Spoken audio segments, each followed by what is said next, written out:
9:37, muchas gracias al alcalde de Recoleta, Daniel Jaude, por esperarnos. Estábamos en una pequeña pausa aquí en el Combinación Clave. Seguimos conversando con el alcalde a propósito de esta farmacia comunitaria que, provocó una gran discusión en el país. De hecho, él nos estaba contando más detalles.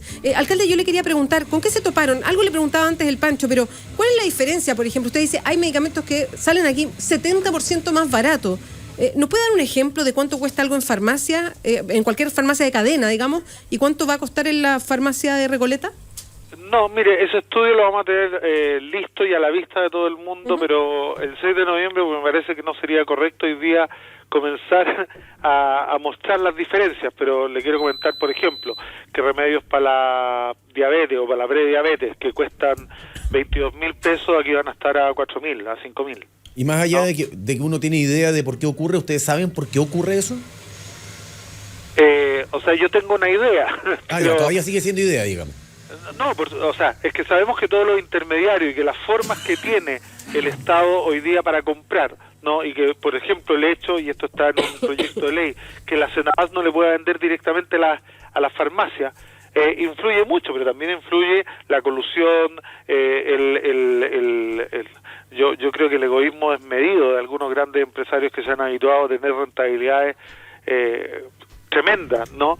Y que en particular en el caso de las farmacias, además a uno le da indignación que todo el tema de la colusión haya quedado en nada y que sea hoy día legítimo coludirse para engañar a la gente poniendo en riesgo su salud, ¿no? Entonces, acá yo creo que no hay mucho lo que hay que discutir. Nos encontramos, yo te diría que el único escollo, porque tuvimos un gran apoyo del gobierno de la presidenta Bachelet y de las autoridades competentes, quizá el primer escollo, y es un tema que acá en Recoleta ha sido muy permanente, ¿no?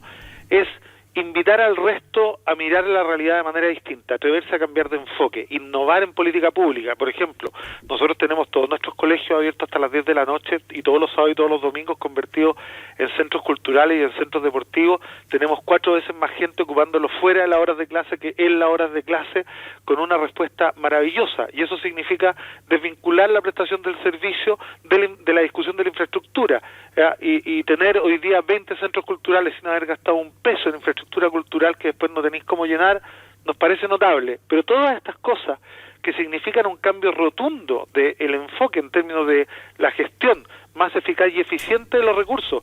Yo aquí quiero además recordarle una cosa: Las Condes tiene 800.000 pesos por habitante al año para invertir en sus comunas y en su gestión, y nosotros tenemos 138.000 pesos. Huechuraba tiene 396, Santiago tiene 360, Independencia tiene 280.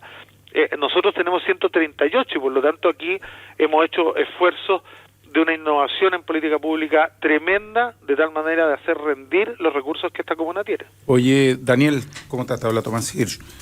Tomás, ¿cómo estás? Bien, en primer lugar felicitarte. Yo creo que es una iniciativa realmente importante y ojalá sea imitada en todo el país. Creo que el hecho que 60 alcaldes ya se hayan puesto en contacto en solo un día muestra que acá hay un problema serio y real y que es muy de fondo, y es la concepción que se tiene de la salud. La salud hoy día en Chile está instalada como un negocio y hay que trasladarla hacia un derecho, y me parece que lo que están haciendo ahí va en esa dirección. Yo te quería preguntar en ese sentido, ¿cuál ha sido la reacción de las cadenas del triopolio, digamos, de los 3 grupos, que claramente están acostumbradas a hacer lo que quieren, a poner los precios que quieren y a que nadie nada ni nadie se le interponga en el camino? ¿Cómo han reaccionado ellas, que están instaladas también en la comuna de Recoleta? Querido Tomás, te lo digo con toda honestidad, no sé ni me interesa. Mira, hay muchos que en política actúan con la calculadora sobre la mesa. Nosotros no lo hemos hecho así. No nos dio lo mismo, no queremos competir con nadie, no queremos, no está en nuestro interés pelear con nadie. Estamos disponibles para dar las batallas legales que haya que dar, y las vamos a ganar como hemos ganado otras emblemáticas que tienen que ver con la corrupción que había instalado en este municipio, con el tema de la Universidad de San Sebastián, con el tema de la concesión de los parquímetros a 41 años, con el tema de las tragamonedas ilegales, y tenemos un equipo jurídico capaz de defender este proyecto contra el que se ponga por delante, y lo vamos a hacer con todas las herramientas que la justicia y el derecho nos da. Hemos tenido mucho cuidado en hacer esto dentro del marco normativo actual, y cualquiera que piense que está al margen de esto se va a encontrar con bastante sorpresa porque nos hemos caracterizado por innovar. Pero no está en nuestro interés ni siquiera saber la reacción de las cadenas. Aquí hay un tema ético y moral, esta es una obligación y nosotros tenemos puesto al centro el efectivamente empezar a dar la discusión en nuestro país a nivel nacional sobre que la salud debe ser considerada un derecho y no una mercancía, y que sobre todo los medicamentos, yo te pongo el caso, lo que contaba de la niña ayer, es dramático. A mí me dio ganas de llorar y efectivamente yo me puse a llorar en el acto cuando ella contó, cuando la mamá de esta niña contó que de 550.000 iba a bajar a 138.000 pesos el costo de una inyección que necesita mensualmente. Oye, tenemos pensiones de 100.000 pesos, tenemos sueldos de 200.000 pesos. Imagínate lo que es para una familia de una comuna vulnerable como Recoleta, ¿no? Tener que gastar 560.000. Yo estaba con abuelitas ayer que decían, mira, yo hago una cucha con mi hijo, yo pongo toda mi pensión y cada hijo me pone una parte y gasto 250 lucas en medicamentos mensuales. Eso a ellos les va a bajar hoy día a poco más de 70. Entonces, la verdad, hay re poco que discutir. El que esté en contra de esto, bueno, se expondrá ante el país para que quede claro a todo el mundo cuáles son los intereses que efectivamente tiene. Pero aquí lo que está de fondo es poner al centro las necesidades de poder tener acceso en una edad además de la vida, porque sepan ustedes que el 90% de las veces que uno va al médico en toda la vida es después de los 60 años. Y después de los 60 años, en las comunas vulnerables, la gente está más sola, con menos recursos y con más problemas de movilidad. Entonces, acercar la salud como prestación, desvincularla a la infraestructura, entregar los medicamentos de manera oportuna y a precio justo, para mí me parece lo mínimamente ético que todos los alcaldes deberíamos hacer y que el Estado debiera también trabajar para aquello. Alcalde, por último, usted decía que unos 60 alcaldes tomaron contacto con usted para ver cómo es este mecanismo. Usted nos explicaba al principio, pero para cualquier municipio es un camino posible. Hay municipios que son más pequeños que Recoleta, que tienen menos cantidad de profesionales, asesores, en fin, trabajando con ellos. ¿Todos pueden seguir este camino? Es un camino posible porque además después de que lo hemos hecho nosotros en 1 año y medio, ya están despejadas las dudas, ¿no? Despejadas las dudas jurídicas, despejadas las dudas administrativas, despejadas las dudas procedimentales, y por lo tanto lo que a nosotros nos costó 1 año y medio es muy probable que hoy día en un semestre pudiera estar finalizado en cualquier parte de Chile. Los costos tampoco son tan altos con lo que hay que comprometer, pero el beneficio a cambio es superlativo. Bien, alcalde, muchas gracias por este modelo de contacto. Stajanov. ¿Ah? ¿Perdón? Un modelo de stajanovista. Para que te imiten un poco. Un abrazo. Acudiendo a la historia. Siempre presente. Chao, hermano. Gracias, alcalde. Oye, Ahí está, el alcalde Daniel Jaude de Recoleta explicándonos la fórmula en que está funcionando, empieza a funcionar esta farmacia comunitaria o comunal. Oye, ¿y qué contradictorio con lo que fue la circular de impuesto interno que ahora va a cobrar IVA a todos los exámenes? Sí. ¿Ah? Las ISAPRE. Pero no deja de ser. O sea, es una discriminación igual al que puede pagar la ISAPRE, digamos. Es muy potente, o sea, el costo Pero yo propongo que lo asuman las clínicas y no nos carguen a nosotros el 19%. ¿Puede ser o no? No, jamás, pues. Ah, pucha, qué pena. Pero yo pensaba, porque cuando ellos dicen, uy, no, la gente va a tener que pagar bueno, pero páguenlo ustedes. Uno esperaría una circular del poquito menos, ¿o no? Uno esperaría una circular del servicio de impuesto interno en que elimina el IVA de los libros, de la educación en el fondo, del conocimiento. No, le agrega IVA a la salud. Francamente, en vez de fiscalizar a quienes deberían estar fiscalizando, a quienes están eludiendo a gente que recibe 100 millones de pesos, creo que ya lo íbamos a recibir, y los desfalca para cualquier lado como un senador del norte, está poniéndole IVA a los exámenes de salud, que en el monto total además debe ser bastante irrelevante para la finanza del Estado. No, un error. Es un error brutal. Y aparte, voy a tomar una palabra que dijo Pancho recién, porque dijo, cuando tú preguntaste si las clínicas pueden asumir el costo, fue como, no. Es lo mismo que nosotros dijimos en la reforma tributaria. Cuando a las empresas le van a subir los impuestos, las empresas van a subir los precios. Es la misma lógica. Pero en una economía abierta, la empresa sube mucho los precios, el tipo compra juguete chino, calzón ya chino. lo compraba. Y se acabó. Ahora, Pero es una cosa bien técnica. La economía lo que muestra es que depende de la elasticidad. Si el consumidor es muy inelástico, o sea, en el fondo está muy obligado a hacerse su Los examen. exámenes hay que hacerse. El precio lamentablemente se traspasa Está lo mismo, al consumidor. Ahora, la verdad, yo no entiendo un carajo de economía y por eso pregunto. El alza de la tasa de interés que anuncia el Banco Central no va a provocar desempleo. No es, o sea, es una cosa compleja porque en Es el un fondo, frenazo adicional. Claro, lo que está haciendo el Banco Central es decir, mire, tenemos inflación, la inflación no la has podido controlar, la inflación es la principal pérdida por adquisitivo que tienen las personas, transversalmente, pero especialmente la gente más pobre, que es la que no se puede proteger de la inflación. Y al subir la tasa de interés lo que está haciendo el Banco Central es decir, queremos frenar la inflación, pero el costo asociado a eso es que el costo del dinero sube. Se hace más caro endeudarse, se hace más caro tomar un crédito.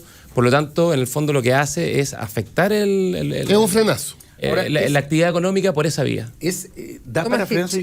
No, porque es un alza todavía muy marginal. 0,25. No, muy Si pequeño. No, se muy trasladara solo un 0,25 al consumidor final, la verdad es que es muy poco. O sea, sobre $1.000.000 de pesos afecta, no sé, en 2.500 pesos. Es que yo por el eso problema ponía- está en que los tomaba el bancos ejemplo- tienden a aumentar Aumentarlo ese más. diferencial bastantes veces. Yo por eso ponía el ejemplo de la construcción, básicamente, porque ahí sí que se siente el 0,25. Sí. Sí, claro. No, y además que en 20 el años. fondo... Y súmale el IVA. Y en el fondo lo que hacen, ¿no? y lo que se hace en el fondo es ver cuáles son las expectativas de lo que va a seguir haciendo el central. Sí, porque sobre si todo la en expectativa señales. es que van a seguir subiendo las tasas hasta que la inflación vuelva a domesticarse, entre comillas, obviamente la expectativa va a ser endurecer los créditos, sube el costo Pero del además hay un dinero. problema de diagnóstico, ¿eh? Porque en general la inflación tiene dos grandes orígenes mezclados. Es una inflación de costos o una inflación de demanda. Claramente en Chile no tenemos una inflación de demanda, o sea que la hayan de vuelta loca, no. Es curiosa esta inflación, sí. Es una inflación esencialmente de costos derivados de una economía abierta con un dólar alto. O sea, el 90% de los juguetes en Chile los traemos de China. ¿Con qué se compra en China el juguete? Con dólar, el importador. Con un dólar a 700 obviamente hay inflación. Entonces hay una cosa como estructural del modelo. En la medida que por razones X el dólar te sube, naturalmente te suben las cosas que compras afuera en dólares. No es una inflación de la demanda ciudadana, es una inflación de costos. Ahora, convengamos que en los últimos 3 años con el dólar a 500 era el efecto contrario. Sí, claro, exactamente. Son las Pero 9 era un tema. Yo tengo unos 49. numeritos, pero más allá de mi microprograma. No, a ver, Más de fondo. más. Yo voy a pedir la venia del editor porque acá no Yo nos encuentro que mandamos solos. Ya el, No, micro, perdón, ya no el nos microprograma mandamos está solos. bueno ya, para que ahora empiece además a tener un bloque aquí.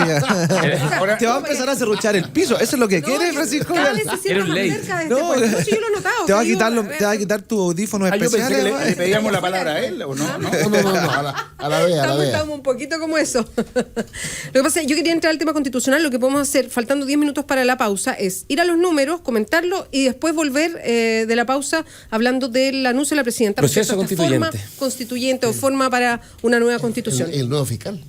La propuesta. Sí, y después vamos con eso, para ir ordenando lo que sigue. Y el desastre del Y el Contralor. ex Contralor.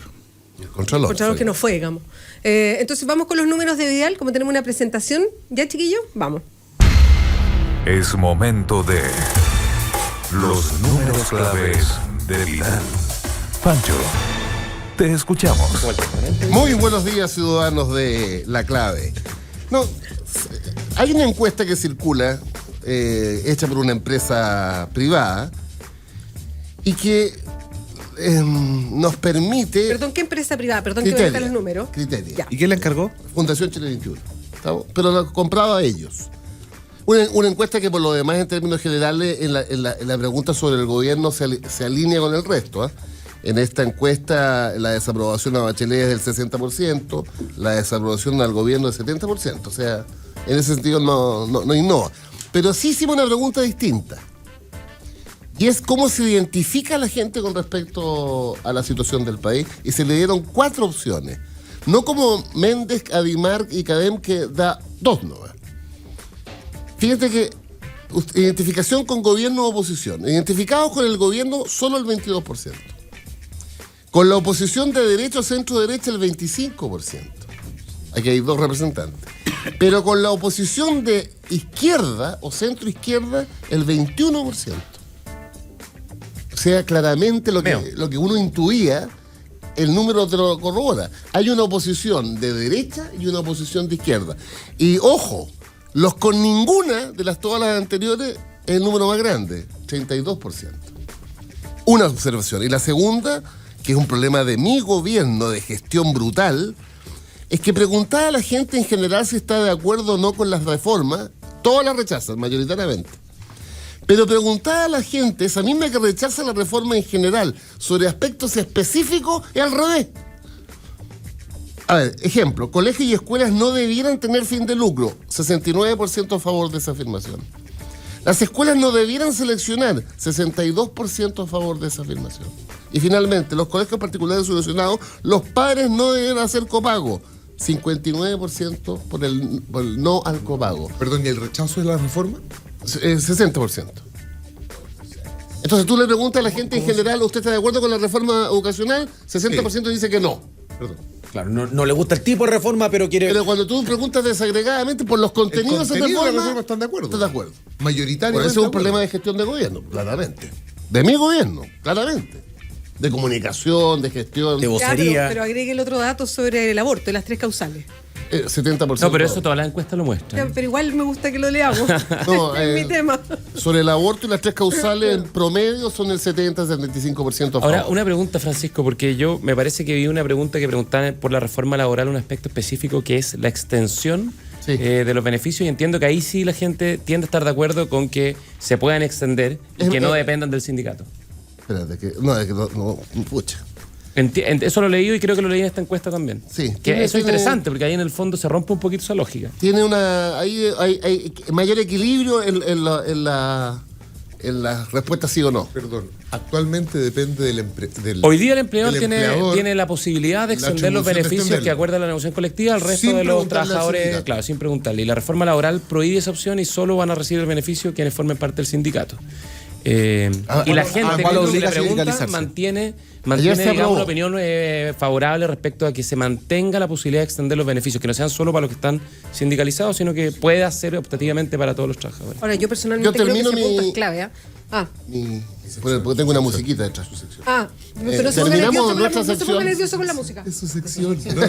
No se metan en mi sección. No interrumpan. Es su sección. Déjenlo, por favor. Señor editor, acá no nos podemos meter en la sección de Francisco Vidal. Se abre un debate entonces del gobierno de que tenemos una doble oposición, lo que era evidente, y abre un debate en el gobierno de cómo se explica de que la gente mayoritariamente rechaza una reforma y simultáneamente los contenidos de la reforma los va a aprobar. Hay un problema, ¿no? Punto. Muy buenos días, ciudadanos. Estos fueron los números de Vidal. La pregunta es, ¿cuál es su hipótesis?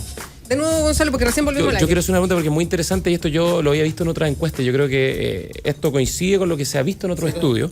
Entonces mi pregunta es la siguiente, ¿cuál es tu hipótesis? ¿Es un problema comunicacional? Como parece ser en el fondo lo que algunos están pensando en la moneda, como leemos hoy día en una revista La Que Pasa.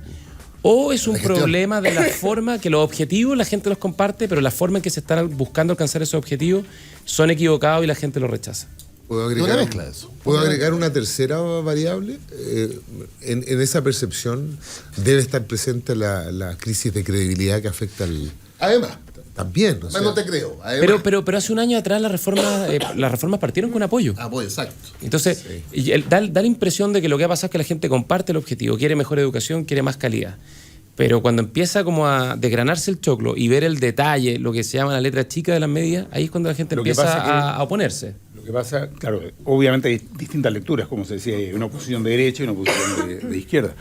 A mí me parece, desde una particular interpretación, que mucha gente siente que todo esto termina siendo negociado en una cocina. O sea, ya lo que pasó con la reforma tributaria generó tal nivel de escándalo y tal pérdida de credibilidad que de ahí en adelante viene todo teñido. Y son hitos que marcan fuertemente a la ciudadanía. Es decir, hay una reforma tributaria con la esperanza de la gente de que efectivamente se va a recaudar más, que esto va a generar mayor equidad, y al poco rato se ve que esta cuestión se arregla en el living o en la cocina de la casa de algunos senadores, de algunos asesores, que está el mundo empresarial detrás, que es la guagua, ¿no es cierto?, como dice irresponsablemente el señor Aguad, o muy sinceramente más bien. Entonces, van quedando la sensación de que estas reformas en definitiva no están hechas, pensadas en la necesidad real del conjunto de la ciudadanía, sino que para dejar más o menos contento a algunos sectores. En educación, luego el lobby de la ADC termina está metido en el negocio de la educación, como muchos otros partidos, bueno, termina quedando una reforma también que no responde a la verdadera aspiración y movilizaciones que se produjeron los años anteriores. Yo creo que eso está pegando fuertemente en la percepción de la ciudadanía respecto a que esto no responde a esa demanda. O sea, tanto, perdón, que el gobierno tiene menos aprobación que la derecha más golpeada de la historia después del Quiotazo, al menos. Sí, claro. O sea, Cuando tú preguntas... va más allá de la con esta alternativa, el 22 contra 25 22 es el voto duro que se identifica con el gobierno, que coincide además con la evaluación positiva de la presidenta, tanto en CADEM como en nadie más, en ese rango. A mí me sorprendió mucho el dato ese de que la derecha hoy día sale mejor evaluada que el gobierno. La identificación con la derecha es 25. Lo que pasa es que Méndez, en Adimar, siempre hace una pregunta. ¿Usted se identifica con el gobierno o la oposición? Llevan 3 meses con más identificación. Exacto. No, de acuerdo. Mucho tiempo. Pero yo nunca me imaginé con que el gobierno más que con la oposición. Yo nunca me imaginé que la oposición de derecha iba a tener mayor aprobación que el gobierno. En 25-22. No, y aparte, hay un tema adicional que esto sumado al cambio del sistema electoral. Esto sumado al cambio del sistema electoral nos va a hacer volver a los 3 tercios. Obvio. Si eso es lo que va a pasar. O sea, en el fondo, a partir de ahora, y sobre todo con la parlamentaria, como va a ser el sistema proporcional, vamos a volver a los 3 tercios. Pero, y eso, pero bueno, si hoy día existen los 3 tercios. Lo cual se plantea como si fuera algo terrible. A mí me parece más interesante 3 tercios que 2 mitades que no representan a todo el país. Hoy día el sistema binominal deja a más de un tercio totalmente afuera. El tercio de la izquierda con el tercio del centro hacen mayoría. Es un hecho. Ahora, en lo personal, a mí me gusta más buscar los grandes acuerdos que empezar a dividirlo en pequeños partidos, en sectores. Eso es un tema personal. Claro, a mí en lo personal me gusta más que se exprese la diversidad de un país. A mí me gusta que se puedan expresar las diversas miradas, lenguajes, culturas, religiones, y que no estén constreñidas y obligados a tener que unirse, como ha pasado, por ejemplo, entre la UDI y RN, que muchas veces no tienen nada que ver uno con el otro y están obligados a darse besitos que no coinciden. O lo mismo que pasa la DC con el comunista. Lo mismo que pasa dentro de la nueva mayoría, efectivamente. Yo creo que es más interesante generar mecanismos que permitan ampliamente que cada sector sistema proporcional abre eso. Pero es que en esa línea es interesante lo de la encuesta por hablar de una oposición de izquierda al gobierno. Sí, claro. Por harto discurso que dice que este gobierno es de izquierda, lo que no es cierto, y hay una oposición de izquierda que lo muestra que es bien importante. Duda. Me parece súper interesante. Al final, porque además esa posición también está de acuerdo con la reforma, pero la quiere más profunda, más rápida, más acelerada y más transformadora. Es un poquito lo que encarna Meo, ¿no? Más sincera, esta idea como de acelerar. Pero no solo Meo, pero como imagen simbólica. Pero no solo Marcantí, que Tomás Hitch, yo creo que los humanistas representan eso. Pero además tiene que ver con la historia electoral de Meo, el 20% del 2009, ahora, hay un el hecho 10% ahora, pero se fue una parte con el populista, el de los calzoncillos, Parisi. Con Parisi. Sí. Oye, además que hay un elemento que es bien interesante, que la base dura de apoyo al gobierno y a la presidenta es más o menos 25% por redondearlo. Que tiene que ver con el porcentaje real de la elección. Eso es lo que yo quiero decir. Si uno saca la cuenta que la elección votó el 40% más o menos del electorado y que la presidenta sacó un 60%, 6 por 4, 24, o sea, aproximadamente un cuarto es la base dura. Que apoya al gobierno. Y en cuanto a la oposición de izquierda, ese dato del 21%, ¿es un estancamiento de Meo o es un triunfo de Meo? Yo no asocio solo a Meo con esa posición. No, de acuerdo, pero acuérdense que el voto de Meo en segunda vuelta, de 20 puntos, 13 fueron para Frey y 7 para Piñera. Pero ese era otro Meo, ese era el Meo que proponía privatizar Codelco. Sí.